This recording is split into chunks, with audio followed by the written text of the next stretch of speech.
Hi guys, and welcome to Radio Viska. Tonight I have a special episode for you guys. It's part one of a two-part series of my conversation with Tom Warrell, a good friend of mine who is really a deep thinker about some of these issues we face today in the modern world. And we discuss in this episode essentially libertarianism versus ethno-nationalism. We've broken it up into two episodes because it ended up being a 2-hour conversation. So, with no further ado, here is part one of that conversation. So, welcome to the podcast, Tom. Thanks for inviting me. Cool. So I guess before we start, do you want to go? On this podcast, we generally, keep people fairly anonymous. But if you want to give me a bit of big background about yourself and what got you interested in these topics. I've got a background in philosophy. I did a philosophy degree. I've also got a background in law. I've got 2 degrees. And interest in these subjects really comes, I say, from caring about the world, but also from an interest in ethics. And having listened to a lot of the libertarian podcasters for several years, realizing that there appear to be some inconsistencies or problems with libertarianism that couldn't really be rectified without looking at the value of ethno-nationalism and other approaches to political philosophy. Cool. So, what was your trajectory, I guess, in that field? Were there certain podcasts you listened to? Was there, how did you sort of come to that conclusion? Well, I think that first I should start by saying that within the education that I received and going through the public school system in England, you don't really get introduced to any other political approaches aside from either a centrist approach or a leftist socialist approach. And it was a long time before I actually became aware of what libertarianism is and how it would work. And I think that people like Stefan Molyneux were very successful in sort of waking me up to a different approach to politics. And you're saying that you studied philosophy at a university in the United Kingdom, and even in that degree, there was no mention of libertarianism at all. Or? Literally none. Wow. Yeah, which is incredible, really. Yeah. It's wild. Yeah. Well, saying that we did cover some of the philosophers who could arguably be said to be part of the libertarian or classical liberal movement, but we didn't actually cover it as a particular topic, and it didn't get anything like those philosophers didn't get anything like the attention that the leftist philosophers, for example, Karl Marx did. Right. And why do you think that is? I don't think I could put a finger on it exactly. Without a doubt, there's a leftist bias within the academic sphere, I think. And I mean, for example, we had entire modules on critical theory, which included Marxism, feminism, post-structuralism, post-colonialism, which was all expected to be part of our critical base going forward. But we didn't have any contradictory rightist approach. Why that is, I can't be sure. I think maybe it's got something to do with possibly the influence from way above in terms of the establishment and what they want people to be learning. I don't know. It could also be that many of the professors or people leading the curriculum are pro-leftist. And so, really, it's hard to say. I can't put my finger on exactly why, but I can certainly testify to it being a fact. Wow, yeah. So we might get to the bottom of that. Sort of in a roundabout way today, because I've obviously got some questions about sort of the elite and the establishment and stuff like that coming up. But I guess you eventually, through the internet, and I think that's happening with a lot of people out there today, learned about libertarianism, and it's really the internet has been a game changer for the average citizen's ability to inform themselves about the various, political ideologies or about anything really. I think this is also quite important in the financial realm and sort of getting alternate advice, to maybe the advice a bank would give you, Bitcoin and gold, etc. Yeah. But so you've obviously sort of informed yourself. You've been interested quite heavily. So how would you define libertarianism? I think I'm not an expert in the subject, but I would say that libertarianism or classical liberalism derives out of some of the Enlightenment philosophers, particularly English philosophers. And you could summarize it perhaps within 5 separate sections. So one of the key drivers behind libertarian philosophy is a universal argument for morality based on non-aggression, the non-violence principle.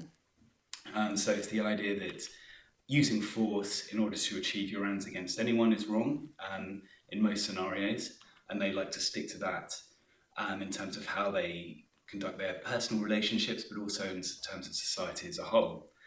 You could argue that comes from a Christian sort of do unto others kind of approach and applying that consistently across all humans. And another point that they tend to adhere to is a free market capitalist approach, whereby if you're going to have a society based on non-violence, that means that relationships should be voluntary and done without the force of the state. Generally, that means that it's a capitalist approach, but they also believe that the capitalist approach is superior to the economic approach of state coercion. And they think that has a better outcomes, in particular for people who are poor or the sick or the needy, because a voluntary system might provide for them as a whole in a better way. And 3 other points that they tend to adhere to are property rights. So, stemming from the idea that you own your body and you own your labour, and slavery being wrong, they like to extend that to the idea that people should have the right to own their own property. And then also social freedom, so they extend the NVP, the non-aggression principle, to things like freedom of speech and religion. And they generally have an open, tolerant attitude to other ways of thinking or acting, providing they don't involve violence. And then finally, you'd say, combining those principles together, it's probably safe to conclude that it's quite an individualist approach to life and to politics, whereby the rights of the individual to be protected from violence kind of supersede any collectivist idea of organising society. So the basis of it is that really state activity should be limited to protecting citizens from the initiation of force. And, Right. there are different types of libertarians. Some go more towards the complete anarcho-capitalist approach of Right. having no state control at all. Yeah. Others are more sort of minarchist, and then the more traditional classical liberals would be... And minarchist, just explain that quickly. So I believe what a minarchist is to have some kind of state control over society, but for that state control to be very limited. Right. Yeah. Okay. And then you were saying that so anarcho-capitalists, minarchists, but then there's also the left libertarian approach, right? I mean, I often hear, and this is I don't know if you're familiar with Noam Chomsky. I'm assuming you are. Yeah. Noam Chomsky considers himself a libertarian, right? And he considers the kind of people like the Cato Institute or like Stefan Molyneux, etc. He considers them not really to be libertarian, right? He considers them to be sort of delusional capitalists or something like that. So what do you think? I mean, that left libertarian approach actually is like. How do you think someone like Noam Chomsky understands libertarianism? I don't have a strong understanding of their approach. I do know that leftist libertarianism is closely correlated with the anarchist movement, which emerged in the late 19th century alongside at around the same time as the Marxist movement. And some of the proponents of those were think Mikhail Bakunin and also someone called Kropotkin in Russia. And their idea was that non-violence could be achieved, a non-violent society could be achieved, but it didn't necessarily need to involve capitalism, i.e. the exchange of goods and services based on sort of a common value such as money. Right. So they thought that perhaps a voluntary society could be created based on social interactions that didn't necessarily involve property rights. Okay. I'm not.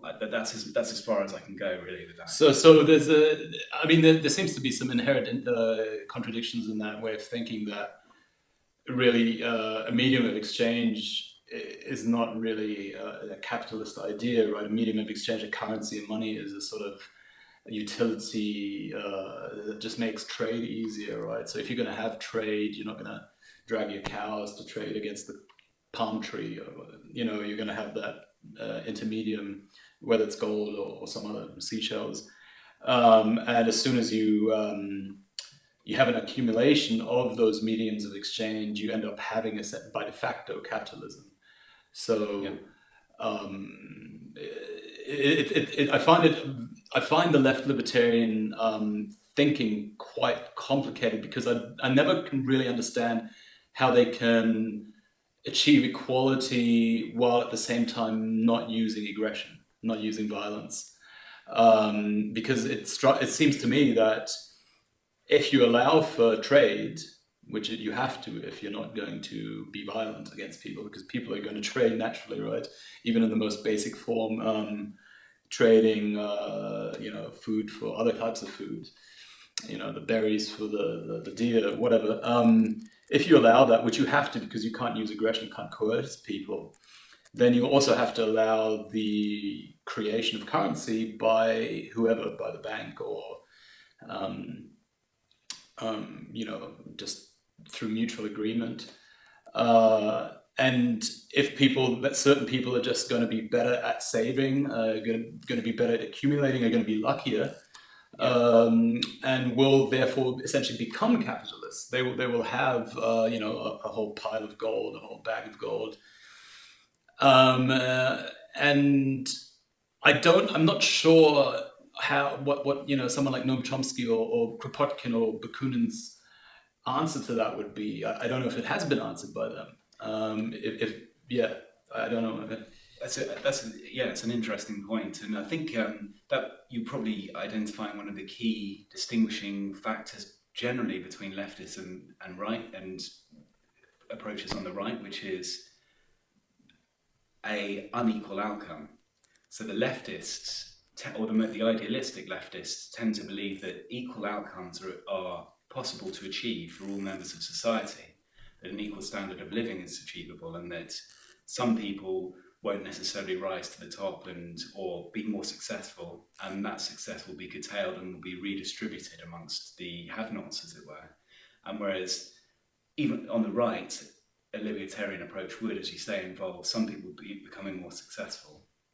I think, as you say, it's also unrealistic to it's difficult to understand how the leftist libertarian approach would actually be achieved in reality, because we know that even, for example, in prison, the common modes of exchange arise. For example, just with trading cigarettes or trading items as a form of currency. Yeah, that's a great point. Yeah, and also we know that one of the few anarcho-leftist communities that ever arose, which was in Catalonia during the Spanish Civil War, there was actually a considerable amount of violence within that society, whereby the anarchists would go around and prevent people from trading, and also punish people for not producing enough. And George Orwell was actually, even though it was called anarchist, it was actually relatively violent. Right, and that's the war that George Orwell fought in, right? Correct. Yeah. I haven't read his. Well, I actually started reading his book, An Ode to Catalonia, I believe it's called. Yes. Have you read that? No. Yeah. So I'm always meant to read that. I started with the first few chapters of it, or pages. I can't remember how far I got, but I suppose his conclusion about these kind of things is probably more towards the end of the book. But yeah, even in the beginning, there was a sort of, it struck me that it was quite chaotic. There was a sort of, they were sort of in these trenches, and then there was no organization. And I guess this was ultimately the reason they lost the war as well. That they just faced a far more organized, far more hierarchical enemy, essentially. There was some interesting scenes there where, I think they were just on some ridge, some mountaintop, and nobody knew which direction the trench was even supposed to face. Which, definitely a book to read, and if I ever do read it, I'll do a review on the channel. I think with difficulty there is you've got this idea that equality is achievable, but in reality equality doesn't exist. And also you've got, when you have a group of people who believe that equality is equal, they might also all have a different idea of what equality would be. So they're all trying to achieve something that isn't achievable, because equality in nature isn't really there. Even ants and an ant's nest are a slightly different size and work at a slightly different rate. So it's, they're trying to impose ideology on reality, which is, I would argue, the wrong way around and very difficult to achieve. And as you pointed out, would create, disorganization and also require violence in order to try and enforce that kind of system. Right. So isn't all culture, isn't all ideology, isn't any kind of human sort of system of tradition a sort of form of imposing ideology on nature, though? I would argue that maybe not as, maybe not to the same degree as communism, where there's this all-encompassing system, kind of trying to rigidly enforce, a totally unnatural way of living. But even traditions, even sort of bush religion, in a way, is an ideological change of behavior imposed upon humans that would otherwise maybe behave differently.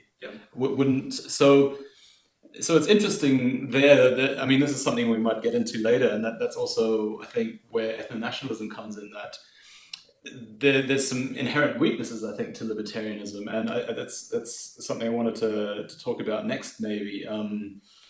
What do you see as sort of so we've identified, the leftist argument seems to be somewhat contradictory, but if we now look at the sort of anarcho-capitalist or conservative, like sort of free market libertarianism, what weak spots do you see in that, or what contradictions do you see in that ideology? I think if you're going to compare that to, if you're going to, later on it might be useful to understand how these difficulties or the weaknesses fit in with ethno-nationalism. But I think in particular it's the focus on a universalized non-aggression principle. And when in reality, most people do, to a certain extent, live by and want violence. To give you an example, there are always going to be a large number of people within any society who are disabled or don't have as much as other people, and will tend to want the state to redistribute resources in their favour. If a libertarian is running by the non-aggression principle, he leaves himself open to the violent machinations of other people.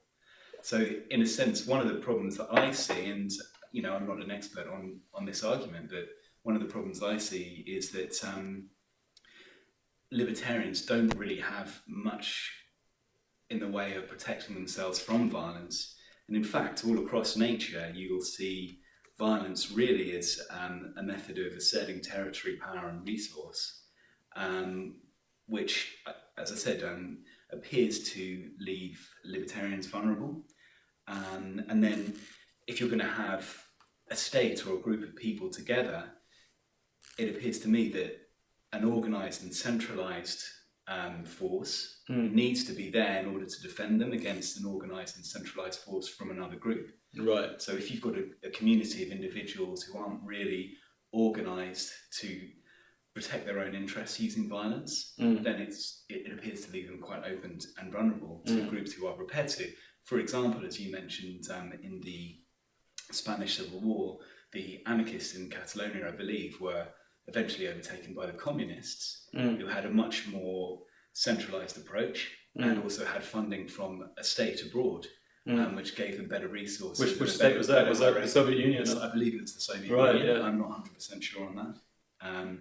So, for example, I mean, in Spain at the time, Franco and the fascists came together, and this idea that it's almost a kumbaya sort of principle of peace and happiness and non-violence can cure all evil. In a sense, I mean, I know that's very idealistic, but the problem with that as a libertarian is that in some instances, it's really violence that's required to drive out the violence of others. So, I mean, Franco in Spain was able to overcome communism, communists who had murdered a lot of, for example, priests and nuns, really by using violence themselves. So they had to, centralize and organize to stand up in their own favor. So it's very interesting that you bring up Franco, because he's obviously in today's mainstream media, and he's sort of vilified, right? The fascist regime of Spain, right? Well,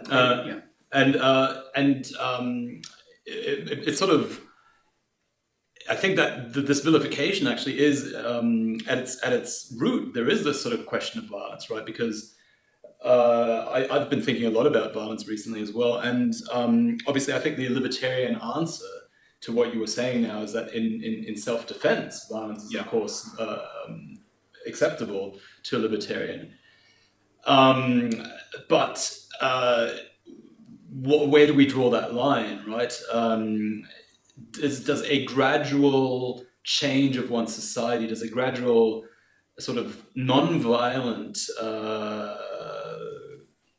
remaking of your society, there's a gradual sort of, as we see now in the world, the sort of globalization, multiculturalism, immigration, does that constitute violence? Is it justified to consider, say for example, you live in like some suburb in New York or London, and your entire family used to live there, all your friends used to live there, and now within the span of maybe 10 years, you're the only, sort of British or white American person left there, and everyone around you is Pakistani, right?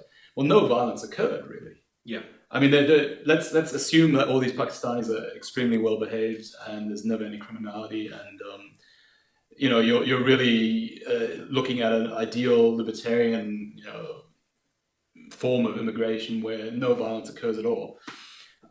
Nevertheless, there's been some kind of fundamental destruction of your world, right? There's been a fundamental change to your environment and also to your opportunities, because all these, by the libertarian principle, all these Pakistanis don't have to employ you. They also don't have to trade with you. They don't have to feed you. They don't have to have anything to do with you because you can't force them to, right? Under the libertarian sort of non-aggression principle, this sort of ostracism, as some libertarians put it, is a perfectly acceptable way of behaving. So let's assume that, for example, these Pakistanis are all Muslim, and let's assume, for argument's sake, that Islam says you cannot trade with a kafir. You cannot trade with an infidel. You can't sell them food. Well, I mean, you're really in a neighborhood now where no one's willing to trade with you or speak to you or do anything really with you, but nobody's using violence. Yeah. Right? Yeah. So that, for me, that is the sort of big flaw in this sort of libertarian individualist way of thinking. I don't know what your thoughts on that are. I agree. I think open and free market capitalism can bring great benefits to people. It's brought us great technology, and it's enabled us to travel and have a longer life and a better standard of living. But at the same time, it can damage and destroy some cultures and societies. For example, as you say, you might have, purely based on free market principles, a level of migration which displaces native people and therefore just damages the culture, damages the traditions within that society, and kind of dilutes whatever strength or potency there was within that particular culture. Another point is that working classes can often suffer from that level of migration because they might have a greater amount of competition for wages. Industry can be taken abroad very easily, just because the labour abroad is cheaper, but it doesn't, so there's no protection from the loss of industry within that particular nation. And then also, what can also happen is that one particular group who have a great amount of wealth and might be able to dominate the society very easily without any consideration for the people who live there, or the majority of the people who live there, or people who traditionally live there. And that kind of moves into what you were saying, in that if people are individualistic and open and have that libertarian approach, it leaves them actually very vulnerable to other people who act as an ethnic group, or perhaps in another form of a group, and work together towards a particular goal, because they'll be unimpeded, and they may be able to achieve a kind of level of domination or that can't be achieved by libertarians who are working on an individual basis. Right. So I mean, and this sort of group organization, traditionally by the concept of nation or tribe or ethnicity or religion, I think those are sort of maybe the four categories we really can come up with. I mean, I suppose there's also the ideological affiliation, the group, sort of Antifa or the brown shirts or whatever, right? So I suppose that's a somewhat more modern form of group identity, but certainly historically there's been, the tribe, and then maybe the nation or the empire, as in the Roman Empire, any number of and whether that's a nation that's smaller or larger, like an empire, I guess has some impact on whether that identity is ethnically based or just sort of a civic national identity. And then I guess there's the even larger category, which generally is the sort of religious group identity. So it's almost like these are concentric circles in a way, right? So you can have tribes which find themselves, also identifying with a nation, which finds itself also identifying with an empire, which finds itself also identifying with a larger, kind of religious grouping in the world. And that, I think, is, really what we saw in Europe for most of history, where it was, the Franks, which were part of, France, which were part of Christendom in that sense. And that's really changed now. The sort of, the amount of people that consider themselves nationalist, or that consider themselves a part of a tribe, or that work together with a certain group, and that this is outside of Antifa. So I actually think this phenomenon exists, but it exists in a sort of political space more so. But if we forget about these sort of, communist leftist shock troopers, or even on the right, if you have some neo-Nazi groups or whatever, that concept is really dead today in the West, isn't it? I mean, people still nominally consider themselves, British or German, and they may go to a football game and, support their nation, but in their personal lives and their sort of, I wouldn't call it dead. Maybe dead is overstating it, but it's strongly weakened, right? And I wonder if you think that is a natural occurrence, or whether that's by design, or what's going on there. A bit so. I believe you were saying that sense of national identity based on ethnicity has decreased amongst certain people in the West, at least. So even based on religion, I think. So in any one of those categories that I was speaking about, which are sort of the traditional categories, which still make up the structure of our political life and our sort of institutions, right? That traditional, national, religious, tribal affiliation is strongly weakened or almost non-existent these days, especially among the young people, right? So something that's existed for thousands of years is sort of disappearing, right? Yeah. And so I was wondering if you think that's natural, or if there's some sort of agenda at play there?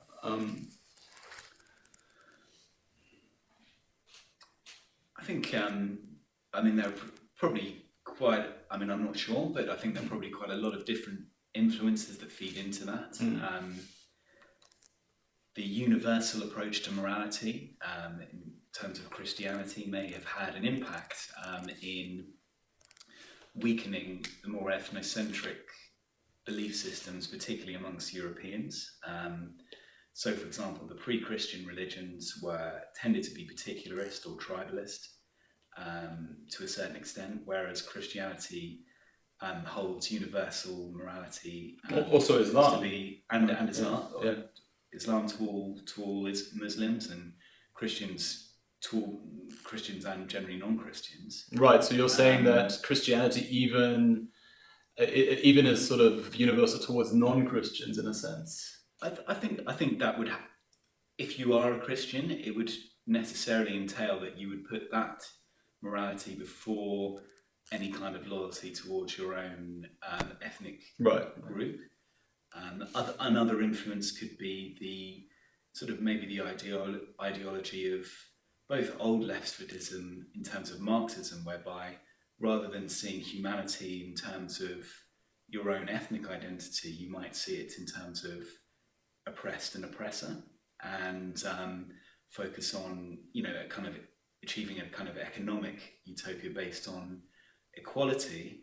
And within that ideology, there isn't much room for race. Although I do know that Karl Marx did actually, I think in Das Kapital, mention that certain races wouldn't comply with communism, would need to be eradicated.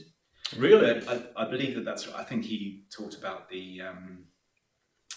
I think it was either the Basque people or the certain peoples from northwestern France who he didn't think would fit into the communist model, and that's hilarious. It's hypocritical. I can't remember that.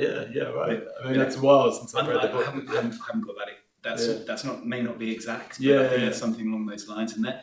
Well, maybe someone can tell us in the comments. That's certainly an interesting little tidbit there. But I mean, so you've got the old leftism there, but you've also got the new cultural Marxist type of leftism, which stems from the Frankfurt School. The new left. Yeah, and that's more based upon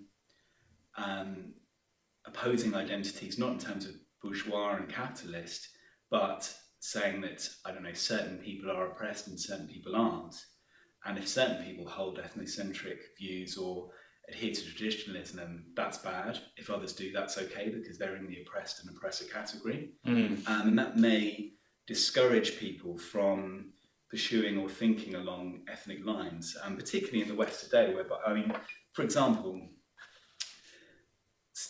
the ethno-nationalism within South Africa of the black South Africans was promoted as a good thing. And the idea that they would have a government that represented them, and at least in part or the majority of that government was made up of them, was considered to be good. In the same way, the movement for Palestinian liberty, or the movement towards a Palestinian state, is promoted amongst the left, as was Gandhi's nationalism in India. But we do have there's a tendency amongst the liberal and socialist elements of Western society to not hold the same respect for Western nationalism. And perhaps that kind of politically correct environment has an influence on younger people who are taught that any kind of adherence to traditional tribal loyalties or ethnic loyalties is somehow wrong or evil. Right. And I think that it's fair to say that that's promoted in a lot of educational institutions, which drives towards diversity and that sort of thing. So what do you think is, so we've sort of identified the ideology that causes that, sort of the lack of wanting to identify by ethnicity, but what do you think the agenda behind that ideology is? Why is this? Because it's interesting that my point of view is that nationalism in the past was actually an elite ideology. It was nationalism itself was promoted amongst the people, right? So there seems to be some kind of switch here, some kind of flip, where that which was historically promoted in Europe, especially, you had the French and the flag, and in Germany, the German flag, and then you have the national anthem, you have the passports, you have all these. I mean, there's a vast. There's been a vast industry creating these national identities in the past, because they obviously don't match tribal identity exactly, right? I mean, France is a hodgepodge of Gauls and Franks and Basques and some Germans even, and Wallonians and the Alsatians. And so France, for example, never was a tribal ethnic nation per se, right? So you had hundreds of years of sort of this promotion of nationalism in terms of France being a nation, right? So that seems to have just been flipped on its head now, where or at least by a large part of the establishment. I'm not saying that the entire establishment has sort of abandoned nationalism. I think there's still a large percentage of, powerful groups or people in the establishment that still want nationalism, still use it, but maybe in a different way. But where does this large anti-nationalist drive come from now? Because that seems to be quite counterintuitive, right? It's counter-historical. It's a new movement, and is that just communism, or where does that come from in the West now? I think it's interesting that it's interesting. I think I can't be entirely sure, but I think there's probably several influences that come into it. Don't need to be shy here. in the as you say, in the past, a lot of nations used nationalism in order to advance their own interests. Yeah. You could argue that at the end of the World War II, not only Germany but also Britain and Soviet Russia all used nationalistic type of propaganda to motivate the peoples within those countries to fight. And so arguably they were all, by the end of the war, National Socialist countries to one extent. That's interesting, yeah. So it's, nationalism is something that can be used to create cohesion within a society towards a certain particular goal. So that would really trigger the leftists calling the Soviet Union a National Socialist. Well, I don't... I kind of agree with you, actually. I mean, I haven't thought of it that way, but it's a very interesting point to make. It was a war for the Russian fatherland towards the end of the war, not necessarily to overthrow the capitalistic oppressor. Right. So, yeah. And coming back to your point, you were more focused there on why nationalism has moved away. And it seems to be more of a globalist trend. It seems to be that those in power, or a significant portion of those in power at least, have given up on nationalism as their tool, so to speak, right? Which would indicate to me that maybe we're closer to world government than we think, right? Where if you're... Or maybe we already have world government, we're just not aware of it, right? I mean, what's going on there? I mean, this is now getting a little bit into the territory of speculation, and this, for future historians will probably write their thesis on these kind of things hundreds of years from now. But it baffles me, because is it purely that we have the United Nations now, that we have a group of people in power that really... in the United States that really are internationalists? They see themselves not as citizens of a nation, but citizens of the world. Or what do you see is going on there? I mean, there's a lot been talked about globalism and globalists, but I'd like to hear your take on that. Well, I think there are probably two influences. One from more of a social level, and then one coming from maybe a higher, more internationalist government level. So, for example, in the West at the moment, there are a lot of people who don't necessarily have a Western background, or they could be, for example, people from one part of the West who have moved to another, who might not have ties to that particular country, and they are likely to, as a matter of their own interest, undermine any nationalistic tendencies amongst the native population, because it would be seen as a threat to their ongoing success within that country. It's kind of, in a sense, a biological drive to protect their own interests, and also to make sure that there isn't any violence used against them, and they are quite likely to pursue that aim vigorously, both by using the media and also the education system. And so that could be one route for the decline. But in terms of the decline in ethno-nationalist tendencies amongst, for example, European countries, but another point, and this ties back into libertarianism as well, which is that libertarianism, i.e. freedom, and then nationalism, i.e. the protection of either a nation's traditional values and culture or an ethnic group, both offer some resistance to globalist or internationalist control, whether that be globalist finance or whether it be, say, a globalist, more of a communist socialist influence on a society. So, for example, if you've got the drive for cultural sort of Marxism from the Frankfurt School was aimed at undermining traditional loyalties towards nation and state. But also, and just remind me, sorry to interrupt, but the Frankfurt School, who are some of the main sort of thinkers in that Frankfurt School? Yeah, some of the main, so there is Herbert Marcuse's Repressive Tolerance. That's one of the more famous books. Repressive Tolerance? I think it was something like, or Selective Intolerance. Or something okay. So the Frankfurt, so that approach to political philosophy was meant more on a socialist, globalist level to undermine traditional loyalties and hierarchies within a society that would help to impose a more of a globalist, socialist form of government or structure. And another one is, and so the ultimate aim of this kind of is just an increase in power, right? Because if you control one nation, then you only really control a certain number of people. By default, I suppose that number can only grow as much as they have babies, really.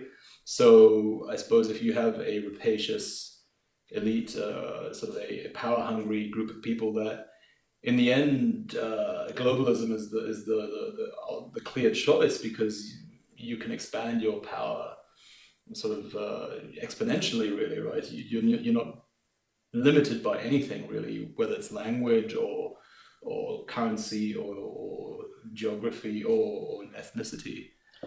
Both nationalists and libertarians have offered some resistance to internationalist control, and throughout history, for example, both libertarians and nationalists have been against centralized fiat currency based on debt. Right. Globalist capitalists tend to be in favor of that because they can influence the use of that money in their favor. And certain nations in the past who came off the international banking system were basically pulled back in through war. And there's obviously that argument going around that's really behind the war in Iraq and Libya, right? That Saddam Hussein wanted to start trading oil for gold, and Iran as well, right? With China, Libya wanted to create the golden dinar, the sort of African dinar currency, gold backed, and really the ultimate reason for the destruction of those countries, and also, by the way, Syria now, which I believe still doesn't have there's this conspiracy theory going around that only North Korea and Iran and Syria don't have Rothschild-controlled central banks, right?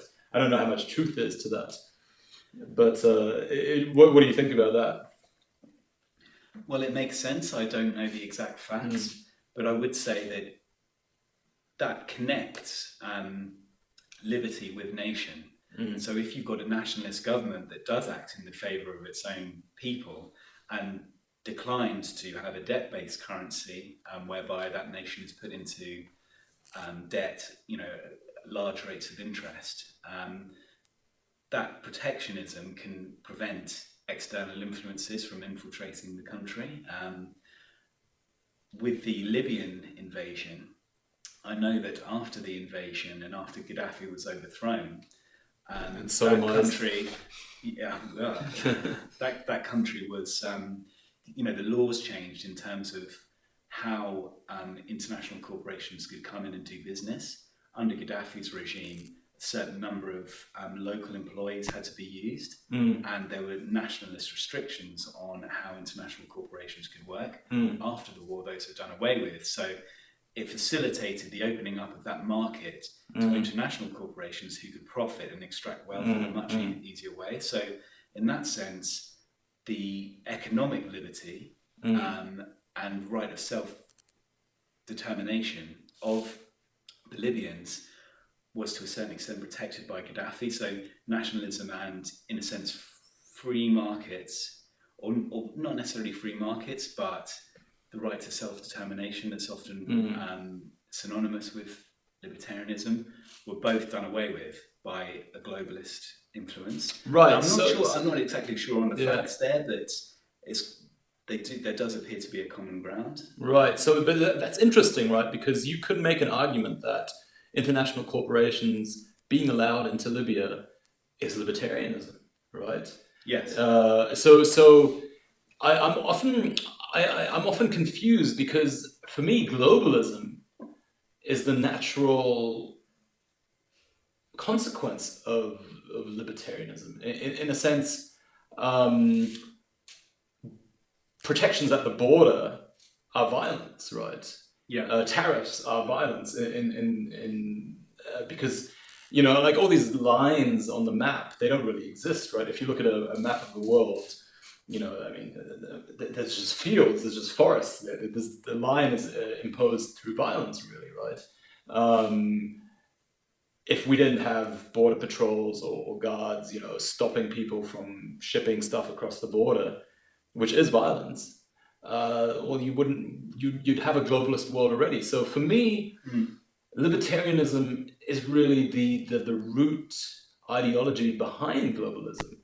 And now I'm aware that corporations often use the state to their benefit, right? So, there's it's much easier to crack a market, so to speak, if you can use the authorities there, which are using violence, to your benefit, right? So, the globalists, the international corporations are not necessarily behaving libertarian themselves, but I don't see how you would not have a globalist world under the sort of pure libertarian ideology, especially with modern technology. What do you think about that? I think following it to its logical end, that seems accurate, because if you had an entirely free market, that would involve the free movement of labour, and it would involve individuals being able to trade anywhere they like without restrictions on the one hand. On the other hand, a corporation is a state-created entity, so I'm not sure how a libertarian sort of market would facilitate global corporations. You could contract with a corporation, but or you could give it a legal status by contracting with it in that sense. But I agree that if you're a pure libertarian or anarcho-capitalist approach, would inevitably cause the destruction or detriment of some peoples over others, and the movement, and it would cause changes to societies and cultures which would be enormous. And it would also allow, say for example, that if one group of people became completely or dominant or successful in a particular industry or controlled a particular market, they could influence any society on earth with that capital, and there would be no restraint on their activities necessarily, other than the withdrawal of support for that corporation through the purchasing power of individuals. So that's an interesting. So it seems like we've kind of really honed in on the fundamental contradiction here between libertarianism and ethno-nationalism or nationalism in general, and and really some of the core issues. So I think we'll take a quick break and then we'll come back after this later. Okay, thanks.